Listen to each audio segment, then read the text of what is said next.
এই চলচ্চিত্রে কাজ করার শুরুর দিকে সিনেমার গল্পটা আমি পড়িনি। সিনেমাটার সাথে যুক্ত হয়েছি আমি আকাশ ভাইয়ের মাধ্যমে।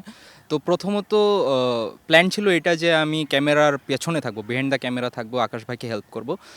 অল অফ এ সাডেন হচ্ছে গিয়ে একটা ক্যারেক্টারে আকাশ ভাই আমাকে পুশ করায়। পুশ করানোর পরে উনি হচ্ছে গিয়ে আমাকে স্ক্রিপ্টটা দেয়।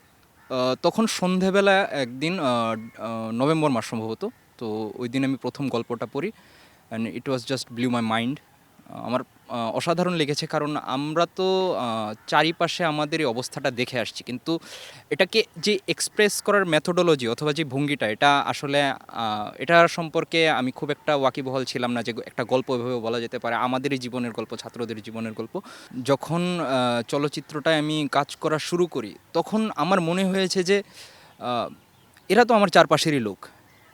আর যেহেতু ক্যাম্পাসে আসার পর থেকেই এই আবহাওয়াটাই আমি দেখে আসছি বেশ কিছুদিন যাবৎ, তো আমার জন্য অনেকটা একদিক থেকে সহজই ছিল এই ধরনের চরিত্রগুলোর প্রতিনিধিত্ব করা অনস্ক্রিন। সো আমার জন্য তেমন মানে চ্যালেঞ্জিং কিছু আমার মনে হয়নি আর কি। এই সিনেমার একটা শট যেটা হয়তো সারা জীবনই আমার সাথে থেকে যাবে, সেটা হচ্ছে যে একটা সিন আছে শহীদ মিনারের সামনে। ওই দিন একটা সমাবেশ হচ্ছিল। তো কমপক্ষে লাখখানিকের মতো মানুষ, এর মধ্যে আমাকে আকাশ ভাই বললেন এখানে একটা শট হবে, ক্যামেরা আমি যে কোনো জায়গায় প্লেস করব, ক্যামেরা কোথায় থাকবে তুমিও জানবা না, এর মধ্যে তুমি শট দিবা। সো 1-1.5 লাখ মানুষের মাঝখানে দাঁড়িয়ে আমি হচ্ছে গিয়ে শটটা দেওয়া শুরু করি। আর আশেপাশের যারা মানুষজন ছিল তারা মনে করছে সত্যি আমি কাউকে কিছু বলছি ফোনে, এবং তারা অনেকে অবাক হয়ে আমার দিকে তাকিয়ে আছে। এবং শট শেষ হওয়ার পরে আমি নিজেও দেখতে পাচ্ছি না যে ক্যামেরা কোথায় অথবা আকাশ ভাই কোথায়। শট দেওয়ার পরে যারা আশেপাশে ছিল ওরা হচ্ছে গিয়ে কয়েকজন এসে আমাকে জিজ্ঞেস করে, ভাই কী হয়েছে, আপনি কাকে বলতেছেন?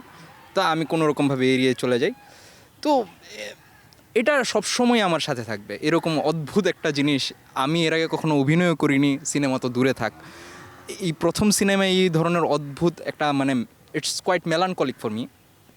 আমার সাথে এটা সবসময় থাকবে আর কি। এই সিনেমার সাথে কোনো সিনেমার তুলনা তো কোনো দিনই হবে না। এটা আমার লাইফের প্রথম সিনেমা এবং এই সিনেমা দিয়ে আমি অনেক কিছু শিখেছি।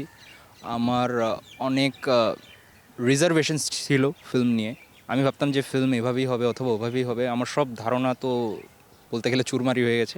এই ধরনের ফিল্ম মেকিংয়ের টেকনিক আমার আগে জানাও ছিল না। হয়তো আমি বইপত্রে পড়েছি, কিন্তু আকাশ ভাইয়ের সাথে থেকে এই চলচ্চিত্র অভিনয় করে অথবা ওনার সাথে কাজ করে হচ্ছে যে আমার টোটাল রুল বুকই চেঞ্জ হয়ে গেছে। তো এই চলচ্চিত্রটার স্থান সারা জীবনই সবার উপরে থাকবে আমার জন্য। গোটা চলচ্চিত্রটাই আসলে আমার জন্য একটা শিক্ষা। আমি তো একটু আগেই মানে বললাম যে আমি আসলে চলচ্চিত্র নিয়ে যা ভাবতাম তার অনেক কিছুই পরিবর্তন হয়েছে এই চলচ্চিত্রে কাজ করতে গিয়ে।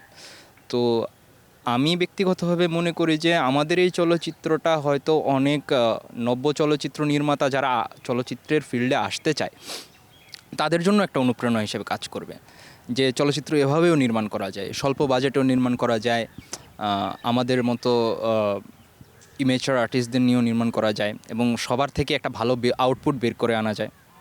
সো শুধু আমার জন্য না, এটা আমাদের যে ফিল্ম ফ্রিটার্নিটি আছে, গোটা ফিল্ম ফ্রিটার্নিটির জন্য একটা লেসন আর কি।